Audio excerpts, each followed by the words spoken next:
Béni soit notre Dieu en tout temps, maintenant, toujours, des siècles des siècles. Amen. Le plus grand message de Noël, c'est la paix du Christ. Pour autant, si nous observons les événements qui entourèrent la naissance du Christ, c'est la violence qui les caractérise. Vous avez le massacre des saints innocents, la menace sur la vie même de l'enfant Jésus d'Hérode, qui est la cause de ce massacre des saints innocents, et une terre qui n'est pas en paix avec l'occupation romaine et des guerres partout, comme nous en avons encore aujourd'hui dans le monde. De ce point de vue-là, le trouble du monde n'a pas changé. Les épreuves non plus n'ont pas changé. Imaginez quand même cette famille, cette sainte famille, qui ne trouve pas où abriter la naissance du Christ.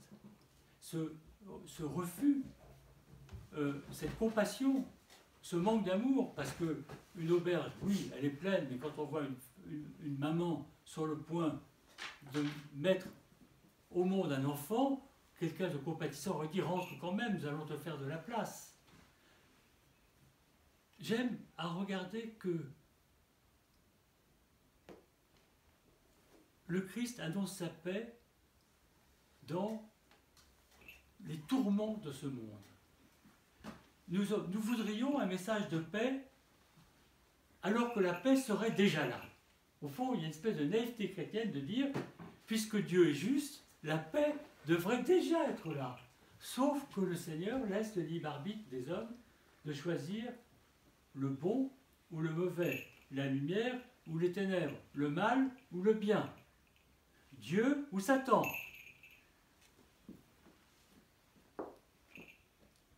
Le royaume des cieux ou le prince de ce monde.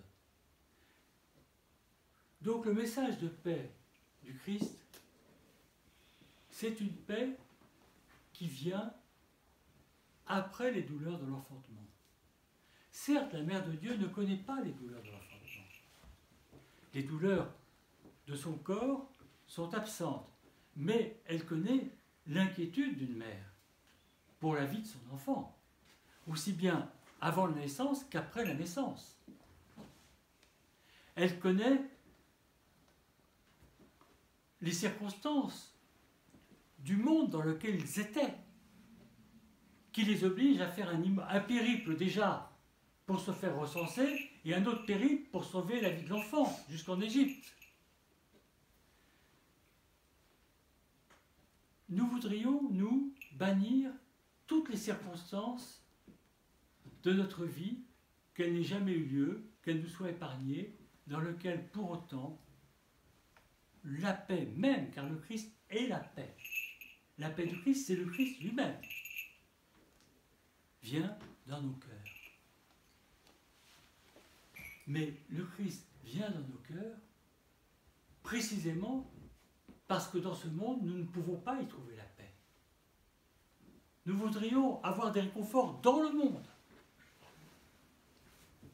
Et le Seigneur nous montre que on peut avoir des accalmies dans le monde, bien entendu que ça existe.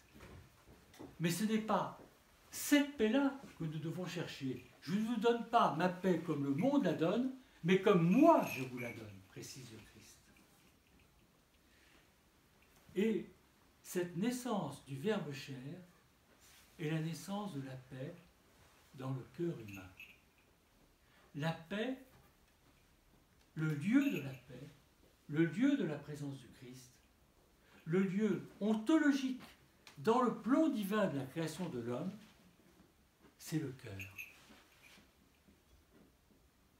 La prière du nom de Jésus, tellement importante dans l'Église orthodoxe, c'est pour faire venir le Christ inséparable de sa paix. Celui qui a dans son cœur le Christ a la paix, puisque l'auteur de la paix, c'est le Christ lui-même. Je connais un moine qui m'a raconté une expérience tout à fait extraordinaire qu'il a faite. Et j'ai pensé que cette expérience était plus importante que la vision de la lumière à créer. Ce moine, à l'époque, ne l'était pas. C'était un jeune prêtre qui célébrait dans une paroisse de province et il était dans l'obscurité, attendant la venue de croyants qui viendraient le chercher dans l'église. Il était donc dans l'église à prier. Et tout d'un coup, il a été visité par le Christ. Il a eu le Christ dans sa paix, qui lui a parlé, en lui promettant qu'après beaucoup d'épreuves, c'est ça le message le plus intéressant que ce moine m'a rapporté, il connaîtrait cette paix avant sa mort. Et ce moine me disait, je n'échangerai rien contre cette paix qu'il n'a toujours pas reçue. Il a reçu des arts de cette paix à cette époque. Le Seigneur d'ailleurs lui a dit, je te donne des arts de ma paix, mais tu l'auras avant ta mort. Mais après beaucoup d'épreuves, pour la purification de ta propre purification, bien entendu, parce que nous avons tous être purifiés. Donc, ce message de paix, car ce moine m'a bouleversé, parce qu'il m'apparaît comme la chose la plus importante. La vie de ce moine ne ressemblait en rien à celle d'un homme de paix à cette époque. Et peut-être qu'elle y ressemble un peu maintenant, mais il m'a appris quelque chose, ce moine, qui est la base de l'enseignement que je donne. La paix, si elle est un don gratuit de Dieu, ne vient jamais avant, de notre part, des efforts précis dans une direction extrêmement simple. Aimer ses ennemis, prier pour eux et le pardon illimité. Seules choses qui peuvent permettre à la paix du Christ de rentrer dans notre cœur. Ce sont des commandements du Christ, naturellement. Mais cette naissance de la paix dans notre cœur ne se fait pas sans le pardon illimité et l'amour des ennemis. Si nous ne pratiquons pas cela, et ce n'est pas une pratique facile, cela demande beaucoup de prières et d'efforts. C'est un combat. C'est beaucoup de troubles. Ça ressemble parfois à une agonie de pardonner à son ennemi, à son persécuteur. Ce n'est pas une chose simple. Ce n'est pas naturel. Ce n'est que surnaturel parce que dans ce combat intérieur, si nous demandons à Dieu sa grâce, qui lui a pardonné à tous, nous la recevrons naturellement. Mais ça demandera de notre part une synergie active dans la grâce reçue. On ne pardonne pas facilement, on n'aime pas facilement son ennemi.